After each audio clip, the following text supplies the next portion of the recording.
I'm Jeff Koinange, and this is Jeff Koinange live by the poolside of the Intercontinental Hotel. We've left the roof, come down to the poolside because this is a bench you simply do not want to miss. We're doing a report card check on the state of the nation. Everything from the censure motion by MPs of Lands Minister Charity Ngilu to the controversial media bill by MPs that's heading to the president's guest, to the elephant in the room that never seems to go away. We're talking about the ICC and everything else in between. We have a great lineup of guests, folks, and I hope you've gotten your dictionaries and thesauruses and all the other equipments you need for my first guest, because this man talks it like nobody else, and he makes sense when he does that. You're gonna need a pen and paper on top of that, because it's a bench you simply do not want to miss. He may have been the former anti-corruption czar, but there's nothing former about this man's English. Sit back, folks. 3 initials, PLO, as in PLO, Lumumba. Good to see you, my brother. Good to see you, Jeff. Already, Lona Irungu is saying, I hope everyone has a thesaurus on standby. That is Lona for you. Donald Keep Career says, looking forward to seeing my friend Professor PLO that on is the bench. Don, my friend. Good to see you, my brother. Good to see you. It's been a while. It's been a while. And you know, we need to talk about some serious issues that are plaguing this country. Yes. This country that we've been talking about forever, about being on takeoff, on the runway, waiting to take off. And yet we keep being held back. Let's start with this recent motion by the MPs. I mean, it literally happened hours ago. MPs censuring the land minister. And now this is heading to the president, and it's his call. Have these people gone rogue on us? Jeff, you've got to look at the nation as a nation in a midlife crisis. And if a nation is in a midlife crisis, there are a number of things that happen, some good, some bad. But to speak specifically to the question of the censure, my view is that it's within the competence of Parliament to do so. And in the civilized world, when a member of the executive has been censured by the legislature, what the president must then do, as a matter of course, is to require that individual to tender their resignation in a civilized way. And if they don't, that individual would ordinarily be sacked. I do not know whether ours can be described as a civilized nation in matters such as those. Absolutely, PLO, because I was about to say, this is Kenya. Nobody resigns. Yes. Nobody resigns. In Kenya, they normally say, "I'd rather die than resign." But remember that we have a new constitutional dispensation. Remember, Jeff, you said that we have been on the runway for too long. And if this country is to realize our potential to be great in fact and not to be great in prospect, we've got to do certain things in a totally different way. And I am of the considered view that democracy is ordinarily underpinned by the vigilance of the population. The tragedy of this country is that we are so divided, we are so ethnicized, that we are incapable of seeing things from an objective perspective. And that is what we must liberate ourselves from. This country deserves to be led by men and women who will do the right thing. But remember, in the last 50 years, on many occasions, we have canonized thieves and demonized saints. And that is what we must stop doing if this country is to go forward. Correct, because look at some of the leaders we produce, PLO. Leaders who go slapping each other around in public. Leaders who go, really degrading the notion of leadership. And, and some people say, it's the leaders that we deserve. We get what we deserve. And I agree, we get what we deserve. I wrote a book called A Call for Hygiene in Kenyan Politics. If the population elects leaders on the basis of the size of the clan, on the basis of their ethnic extraction, on the basis of the depth of their pocket, then you are going to get rogues. You are going to get individuals who will engage in activities which are inimical to good order and to civilization. And Kenyans must ask this question. When you have a vote, in a manner of speaking, you have the ability to buy a Mercedes-Benz. Then you buy a tuk-tuk and you expect the tuk-tuks to behave like a Mercedes-Benz? It can't happen. No. There is no abracadabra when people go to parliament. You put in somebody who does not understand what this country needs, you get the wrong result. Yeah. So the nation must interrogate itself. It is we Kenyans who must interrogate ourselves. And how come every time we have an election, PLO, every time there's that euphoria, there's that optimism, there's that hope, and then months down the line, and it's been about 6 to 9 months since these folks came into office, there's so much disappointment, there's so much expectation that we have not achieved yet. But Jeff, look at it this way. How are we mobilized? We are mobilized from an ethnic perspective.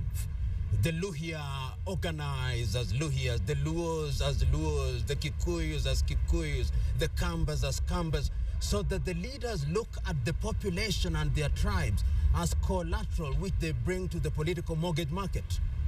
And when they come to the mortgage market, then they share the spoils. So we are co-authors of our own misfortune. The good men and women who ought to serve this country have the chance of a snowball in hell. And that is what we must guard against. Somebody told me that the tragedy of Africa is when everybody else presents their first 11, Africa presents its 11th 11. And that is the tragedy. Absolutely. Yeah. We're going to touch on the media bill, but I'm going to talk about it more with Kiprono Kitoni later. But the fact that these MPs would pass what we are calling, and anyone who looks at it knows it's draconian, for lack of a better word. You probably like that word, draconian. Draconian, yes. Indeed. Why would they do that? Are they upset at something? Do they have an axe to grind with us, or do they just want to control the fourth estate? You know, Jeff, it used to be said in Greek of old that when God wants to destroy a nation, it first makes the leaders mad. And that is what happens. In the 21st century, in my view, you cannot enact a piece of legislation such as we see. I don't want to belabor the point because I think the president of this country has heard Kenyans, and I refuse to believe that he's going to sign that bill. But one can understand when people become megalomaniacs, when people become egotistical, when people choose to do things that they don't want to be questioned, then they muzzle the press. There is no shortage of individuals who have described the significance of the press in democracy. I remember Edmund Burke saying that there are 3 estates: the first estate, the second estate, the third estate, and yonder sits the fourth estate, and the greatest of them all. That's right, in the gallery. Oh, in the gallery, indeed. Yes. And therefore, without belaboring the issue, one must say that that particular piece of legislation belongs to the museum alongside the spinning wheel. Where's my pen and paper? Okay, ICC. Yes. We knew the situation, the scene had been set for us before March the 4th. For the last 6 to 9 months, very little has moved because of the ICC. The elephant in the room that just refuses to go away. You know, Jeff, when one talks about the ICC, this is the one area where objectivity has disappeared completely. But let us contextualize Kenya's presence in the ICC. After the Waki report, Waki, in his wisdom, said Kenya should have the opportunity of establishing a tribunal. The Kenyan parliamentarians, in their wisdom, but in my view, in their lack of wisdom, took the view that they wanted to take us to the ICC. And I can still hear those words, don't be vague, let it be Hague. Yeah. We went to the Hague, and our argument at that time was that we did not have the capacity to dispense justice. We are now at the Hague. We are good citizens of the world. The Hague is telling us, cooperate with us, and I'm saying that is in the interest of this country that we cooperate with the Hague. Nobody is saying that the deputy president is guilty. Nobody is saying that His Excellency President Uhuru Kenyatta is guilty. But we are saying that we have found ourselves there. And I can still hear President Uhuru Kenyatta during the presidential interview saying, this is a personal matter that I will deal with. And I have no doubt in my mind that President Kenyatta can deal with it.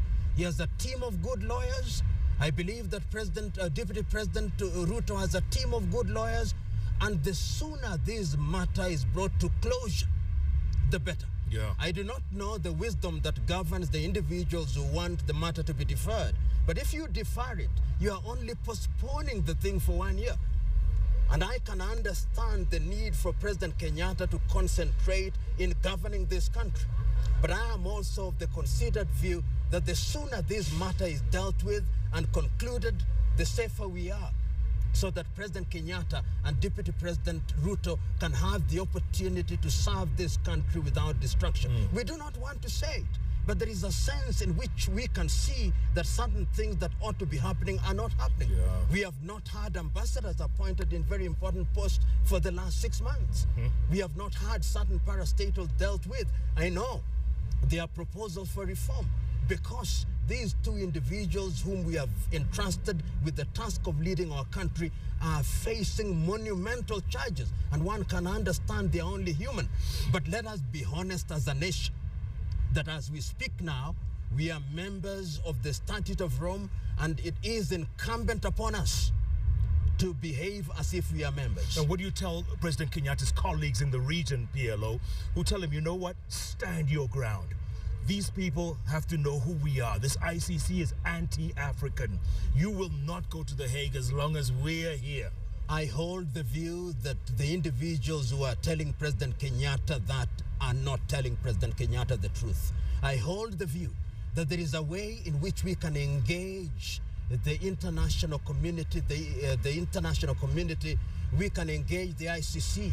We can engage the UN in a manner with the firmness that will open their eyes, not with the arrogance that will inflame their anger. And this is what I think we should do. This is what diplomacy is all about. And I believe that if we take that route, the international community is not blind. The international community knows that President Kenyatta has the mandate of the people of Kenya. The international community knows that President Kenyatta should be given the opportunity to govern. The international community can indeed ensure that there are necessary excusals for President Kenyatta to attend to matters of the nation. But to tell President Kenyatta not to attend when we are members of the international community and we are bound by the Statute of Rome is to misguide President Kenyatta. And I, who is a patriot of this country, would advise otherwise. And speaking of patriot, PLO, what happened at Westgate? We've talked about it. We've summarized it. We've done everything about it. And we know that somebody dropped the ball. We know that the president should crack the whip. We know that heads should roll. A month and change later, not a single head has rolled. You know, sometimes, and I'm quite certain that there are those who are going to say it is very easy to say it from the bench, that when you are inside the kitchen, it is so hot there, the decisions that have to be made are so monumental, are so critical. But there is a sense in which we have sinned and fallen short of the glory of this country.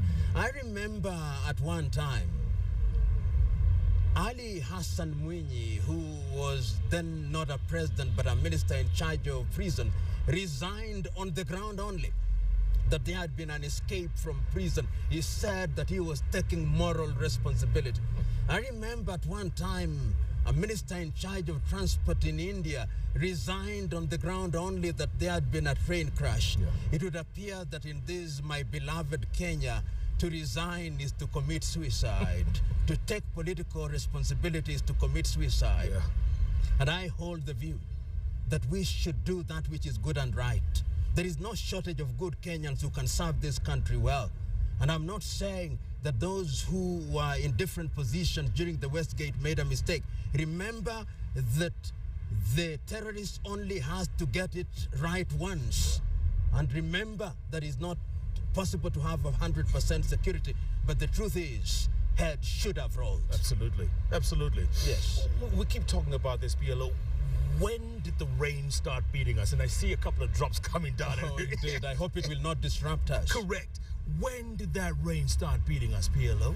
You know, the rain started beating us a while ago. The rain started beating us when we started paying homage to the gods of negative ethnicity. The rain started beating us when we started paying homage to the gods of corruption. The rain started beating us when we started paying homage to the gods of nepotism. The rain started beating us when we started paying homage to mediocrity. The rain started beating us when we threw meritocracy out of the window. We must now come and ask ourselves, what is it that we must do? We must now say that men and women will be allowed to serve in the position that they deserve because of the content of their character, not because of their ethnic extraction. We must now as a nation believe that men and women will be judged not on the basis of the depth of their pocket and their ill-gotten wealth, but because they have the capacity to serve. Once we begin to do this, this country will realize our potential. The headwind that now stops us from realizing our potential is that we are doing the wrong things and we know it. And those who try to do the right thing, PLO, because you tried in your capacity as the anti-corruption czar, you tried to change things, and the forces of evil, if you will, wouldn't let you. Oh, let me tell you, one of the most difficult things to be in this country is to be honest and to speak the truth. Today, when I look at the Senate, I will not name them, but I see some of the individuals whose only claim to fame is that they are corrupt, but they sit at the Senate. When I look at the National Assembly, I know and I see a number of them whose only claim to fame is that they are corrupt. The great Greek philosopher Aesop was right. We hang the petty thieves and elect the big ones into public office. And that is a tragedy of gigantic proportions. Yes. Will that day change? Will the day come when we'll see a change in their PLO? Because we're so hopeful each time. And we always think, you know what? Because someone sent me a tweet, or it was on Facebook earlier on. He says, why don't educated, smart, honest people get elected to public office? You know, Jeff, we have such high tolerance for the corrupt. And mediocre. And the mediocre. So today, we elect a thief, and if you want to arrest them, the population will tell you, he is the thief, but he's our thief. So we must change that. But the tragedy is that we are not just about to do it. When I listen to the news and when I watch the television and I read the newspaper, I still hear some individuals whom I respect saying, it is our time. We, the Luhias, must provide the president. We, the Luos, must provide the president. We, the Kambas, must provide the president. Of what value is ethnic extraction to the service of the president? I want a good man or woman to be in a position of service, not a position of privilege. And until we exercise the ghost of ethnicity, we are not going to realize our potential. And it's not lost on me, Jeff, that the commission that was headed by my good friend Mzalendo Kibunja is now in comatose. The Kenya Human Rights Commission is in comatose. The institutions that were created to ensure that people were enlightened have been allowed to disappear into oblivion. It is as if we want to go back to the Egypt of do-nothingism. That is a tragedy that we must not allow to happen. Absolutely, and then throw in this draconian media bill, and we're going back 30 years. Not 30 years. We are going back to the days of Adolf Hitler and Adolf Himmler and Goebbels. Must we allow that? The tragedy that we have in this country also is the middle class. Yeah, the complacent. You and me. Yes. When the roads are rough, we buy a four-wheel drive. When we don't have water, we buy tanks. When the schools are not doing well, we take them to private schools. And then we have panic buttons in our houses, which we don't even remember when the thieves come, because we are so panicked that we don't even remember. The middle class must wake up from its slumber and remember that when the ship is sinking, it will sink with everybody. Throughout history, the countries have always changed when the middle class liberated themselves from narrow provincialism of ethnicity to decide and do that which is good and right. Kenyan middle class must wake up from their Kalenjinism, from their Luism, from their Kikuism and Luhiaism in order to create a Kenyanness. We are 50. I know we are in midlife crisis, but in midlife crisis, you can choose to follow the right direction. This is the time. And the alternative PLO would be the inmates taking over the asylum. As it must be. You put it so well. the inmates must take over this asylum and to inject some sobriety into it. And can it be done? It can be done. But we must begin to do certain things right. Remember, for example, in the area of remuneration, our MPs browbeat Serem and our commission and our members of parliament relative to our GDP are the best paid in the world. Now we have our MCs saying we'll not go to work until we are paid better than our doctors, until we are paid better than our professors. What happened to service? What happened to love for country? When did we make public service a site for enrichment? What happened? These are the questions that we must ask, and ask boldly. But we are not asking those questions. No. We are not asking. We become complacent, PLO. We become scared. We become too comfortable in our skins. But how many of us are comfortable? What is this thing we call comfort? What is this thing we call happiness? When people are excited, they think they are happy. Kenyans are not happy. The cost of living is very high. The middle class cannot afford their mortgages. They cannot afford school fees. They cannot get jobs. We have graduates living with their parents up to age 40. There is a problem. We have an opportunity. And I believe the administration of President Kenyatta must re-examine itself only 6 months after being in office and ask very difficult questions. Are we headed in the right direction? On the 12th day of December, we'll be celebrating our Jubilee. Jubilee means new beginning. What are those new beginnings that we must be dealing with? What is happening to our economy? What is happening to our security situation? What are we doing with our young men and women? What is happening to our nation in terms of national cohesion? These are things that we must put on the table and must discuss and must have a solution to them. I come back to what I was talking about earlier on, PLO, and that's Kenya being on the runway. There's a very interesting picture in the Star newspaper, I think yesterday or the day before, the president and the deputy inside the cockpit of an aircraft. What was most interesting, I don't know if many people noticed, was the pilot usually sits on the left-hand side. Ruto was sitting on the left-hand side, but you know that's an aside. How long are we going to remain on this runway waiting for takeoff? We must choose, because we may be on a runway, but unknown to us, we may have a car on the runway so that it will never fly at all. So the first question that we must ask is, what do we have on the runway? Is it capable of flying? And if it is, why is it that this drug is remaining for too long? Chinua Achebe was right. He said the problem of Africa is simply and squarely a problem of leadership. And I'm saying that now that we have a new leadership, a younger leadership, we have a new constitutional dispensation, we have a new architecture of governance, we have a young and vibrant youth. What are we going to do about it? And I've already said it.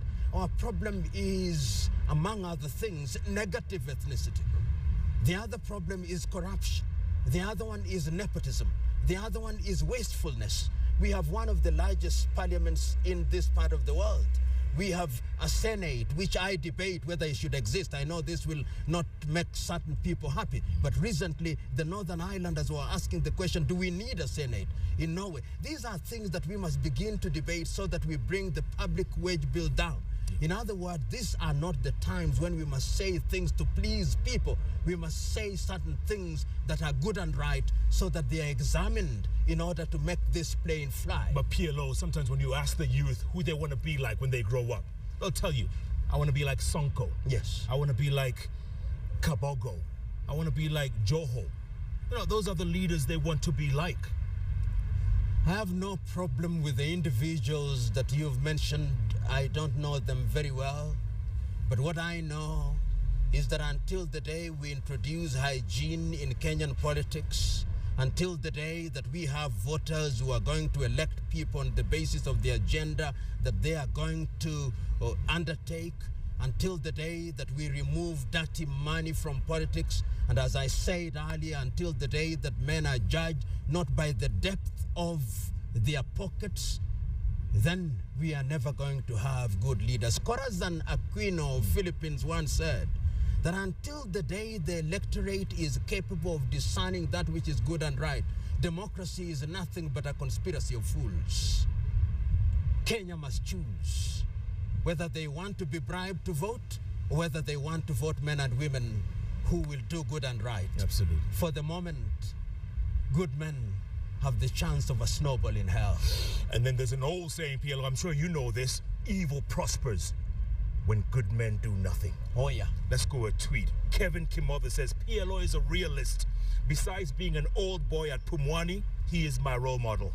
Oh, yeah, that is correct. I was at Pumwani. Okay. Well, Stella Kagutanganga, you say, what happened to service and love for country?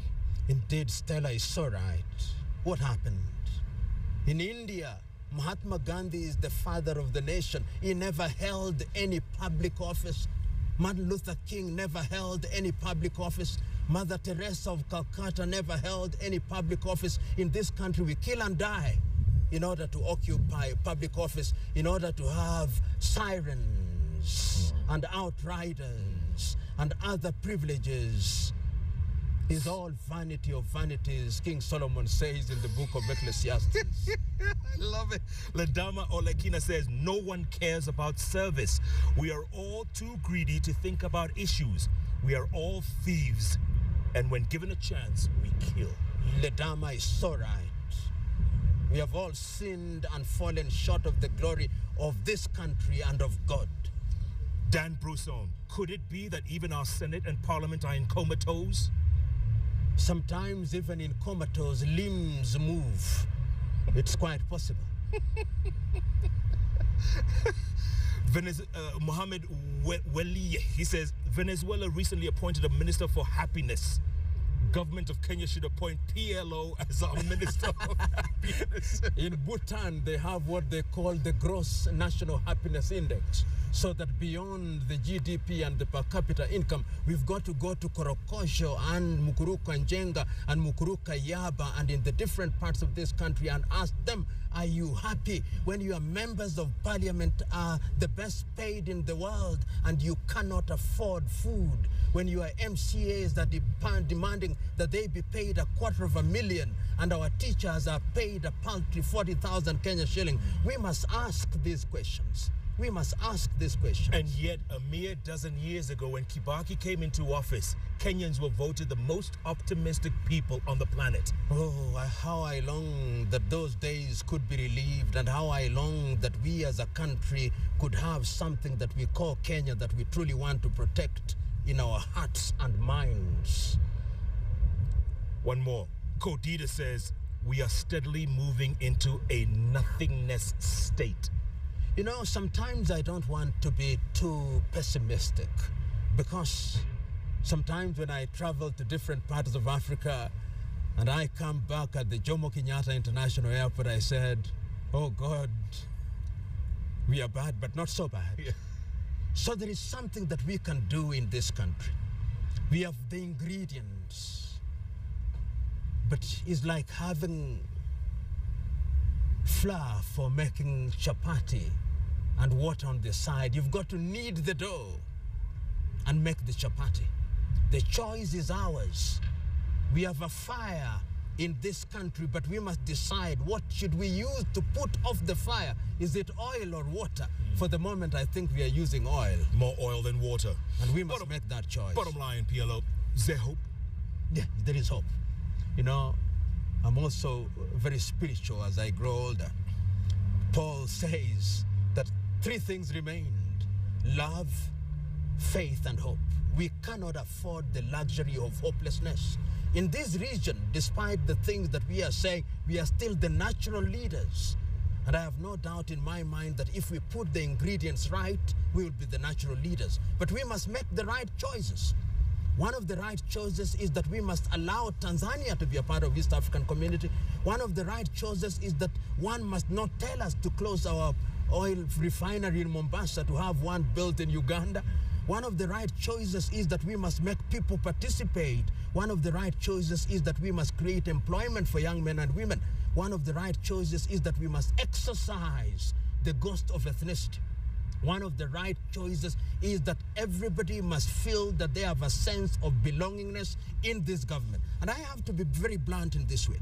In the composition of his government, there is a feeling in this country which must be made known to President Kenyatta and Vice President Ruto. There are communities who feel excluded. They must not allow that to happen. Every Kenyan must feel that they have a place at the dinner table. That is the only way in which the country will be safe for now and in future. On that note, PLO, I could talk to you all day, my friend. Thank you, Jeff. Keep hope alive. We must keep hope alive. Thank you. It will be well. It will be well. It will be well. It will be well. Thank you. Thank you, PLO. Thank you. Goodness. PLO says we need to knead the dough. And he quotes everyone from Chinua Achebe to Aesop and everyone in between. There is a lot of hope, folks, but the road ahead is no doubt bumpy. And all hands have to be on deck on this one if we're to build the Kenya that we keep saying that we want. Whoa! Keep sitting back, folks, because we're going to take a break now on Jeff Koinange Live, and coming up, he's chairman of the Media Owners Association, and he's not a happy chappy, especially after those MPs. I'm not going to call them what Boniface Mwangi called them, but maybe I will after the break, after they pass that draconian media bill and wants to take us back to the dark ages. Don't even think of touching that dial, folks. The Bench on Jeff Koinange Live at the Intercontinental. We'll be back in a moment.